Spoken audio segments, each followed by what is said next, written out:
प्रश्न 48। दो संख्याओं का गुणनफल 216 है। यदि इन दोनों संख्याओं का महत्तम समापवर्तक 3 है तो उनका लघुत्तम समापवर्त ज्ञात करें। तो दो संख्याओं का गुणनफल कितना दिया है 216 और इन दोनों संख्याओं का महत्तम समापवर्तक 3 है तो उनका लघुत्तम समापवर्त यानी लसा निकालना है। क्या निकालना है हमें? लसा यानी लघुत्तम समापवर्त निकालना है। तो लघुत्तम समापवर्त को लसा लिखते हैं। तो लसा बराबर हो जाएगा दो संख्याओं का गुणनफल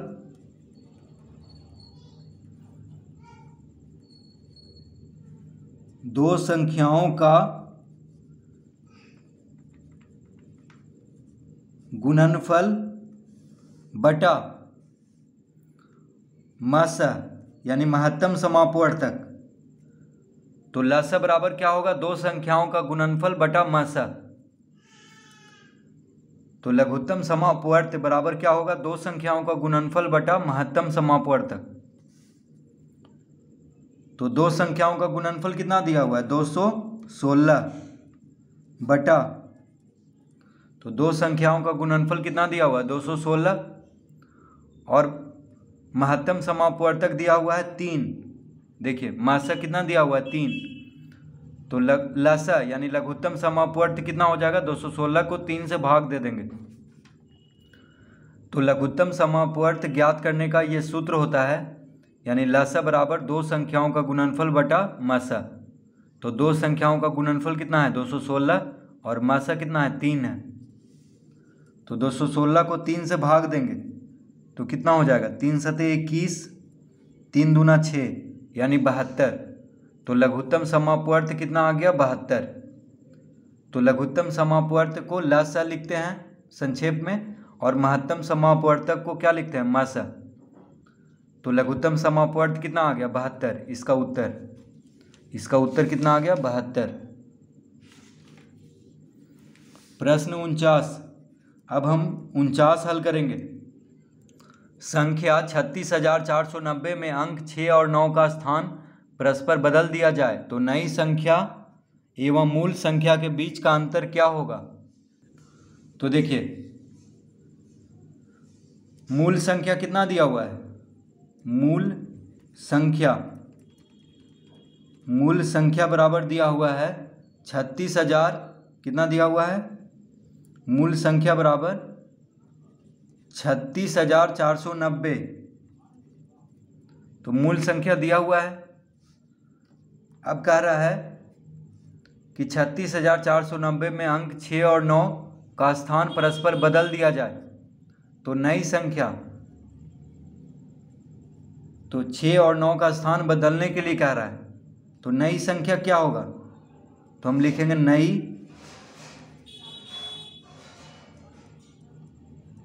नई संख्या बराबर हो जाएगा 39460। ठीक है। देखिए 6 और 9 का स्थान परस्पर बदल दिए हैं। तो 9 यहाँ पे था और 6 यहाँ पे था तो 9 को यहाँ पे कर देंगे यानी 6 जहाँ पे है वहाँ पे 9 को कर देंगे। ठीक है। 6 जहाँ पे है वहाँ पे 9 को कर देंगे और 9 जहाँ पे है वहाँ पे 6 को कर देंगे क्योंकि 6 और 9 का स्थान परस्पर बदलने के लिए कह रहा है। ठीक है। तो 6 देखिए यहाँ पे दूसरा अंक क्या 6 है तो इसको 9 लिख लेंगे यहाँ पे और यहाँ पे 9 है तो वहाँ पे 6 लिख लेंगे। तो नई संख्या क्या हो जाएगा 39,460। मूल संख्या कितना है 36,490 तो नई संख्या हो जाएगा 39,460। अब कह रहा है नई संख्या एवं मूल संख्या के बीच का अंतर।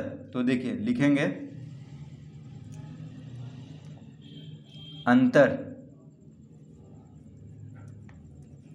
तो अंतर बराबर क्या हो जाएगा?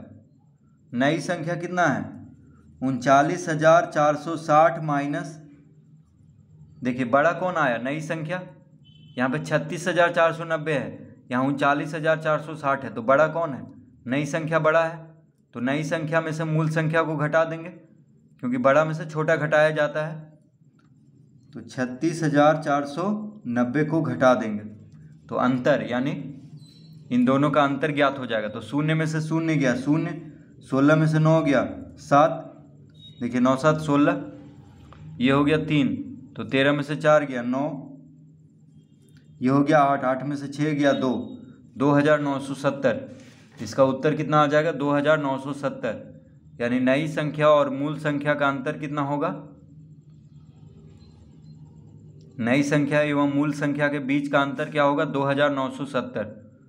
ठीक है, तो अंतर मतलब क्या होता है, घटाना। तो घटा देंगे, जो बड़ा है उसमें से छोटा को घटा देंगे, तो नई संख्या बड़ा आया, छोटा संख्या यानी मूल संख्या क्या है 36,490 और नई संख्या 39,460। तो 39,460 में से मूल संख्या यानी 36,490 को घटा देंगे तो आ जाएगा 2,970। प्रश्न 50। तो प्रश्न 50 क्या है, 6 भागा 6 जोड़ 6 गुना 6 माइनस 6 का परिणाम क्या होगा। तो प्रश्न 50 क्या है, 6 भागा 6 जोड़ 6 गुना 6 माइनस 6। तो यहाँ भागा भी है, जोड़ भी है, गुना भी है, घटाव भी है। ठीक है, भागा भी है, जोड़ भी है, गुना भी है और घटाव भी है, चारों चिन्ह है यहाँ पे। तो बोर्डमास के नियम के अनुसार पहले भागा होता है, फिर गुना, फिर जोड़ और अंत में घटाव। तो पहले भागा करेंगे, तो 6 को 6 से भाग देंगे तो 1 आएगा। देखिए पहले भागा करेंगे तो 1 जोड़ 6 गुना 6 माइनस 6, इस तरह लिख लेंगे।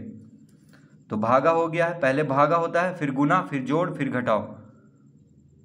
तो भागा हम कर लिए हैं, 6 को 6 से भाग देंगे तो 1। अब लिखेंगे 1 जोड़, अब देखिए गुना करेंगे, भागा के बाद होता है गुना, तो 6 गुना 6, देखिए 6 गुना 6 यहाँ पे लिखा हुआ है, तो 6 गुना 6 यानी 6 छक 36 माइनस 6, इस तरह लिख लेंगे।